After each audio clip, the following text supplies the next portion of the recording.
কক্সবাজারের মহেশখালীতে ডাকাতি প্রস্তুতিকালে সন্ত্রাসী দলের প্রধান কলিমুল্লাহ সহ ৬ জনকে আটক করে কোস্টগার্ড। শুক্রবার মধ্যরাতে কোস্টগার্ড ও নৌবাহিনীর অভিযানে ধরা পড়ে কুখ্যাত এসব সন্ত্রাসীরা।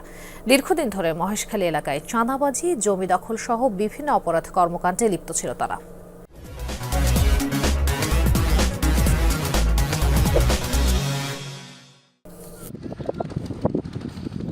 কক্সবাজারের মহেশখালী ধলঘাটায় অস্ত্রের মুখে জিম্মি করে চাঁদাবাজি, জমি দখল, সরকারি সম্পত্তি ধ্বংসসহ নানা অপরাধ কর্মকাণ্ডে অতিষ্ঠ স্থানীয়রা।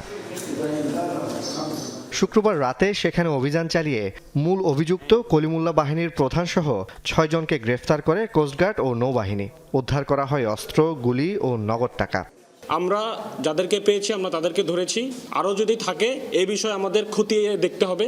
আরও আমরা আমাদের এদেরকে ধরেছি, এটাই শেষ না, আমাদের অপারেশনাল কর্মকাণ্ড চলমান থাকবে। কোস্টগার্ডের দাবি, এর আগে গেল ২৩ জানুয়ারি মাতারবাড়ি কয়লা তাপবিদ্যুৎ প্রকল্পেও হানা দিয়েছিল দলটি। চাঁদাবাজি করতে গিয়ে ব্যর্থ হলে সেখানে থাকা যানবাহনে অগ্নিসংযোগ করে পালিয়ে যায়। চাঁদাবাজি, লুটতরাজ কর্মকাণ্ড বাংলাদেশের এই পরিস্থিতিতে যেভাবে হচ্ছে, আমাদের সবসময় কোস্টগার্ডের সবসময় নজরদারি রয়েছে এবং আমরা আমাদের প্রক্রিয়াতে আমাদের কার্য চলমান রেখেছি। জুবাইদ ইবনে শাহাদাত, যমুনা নিউজ, চট্টগ্রাম।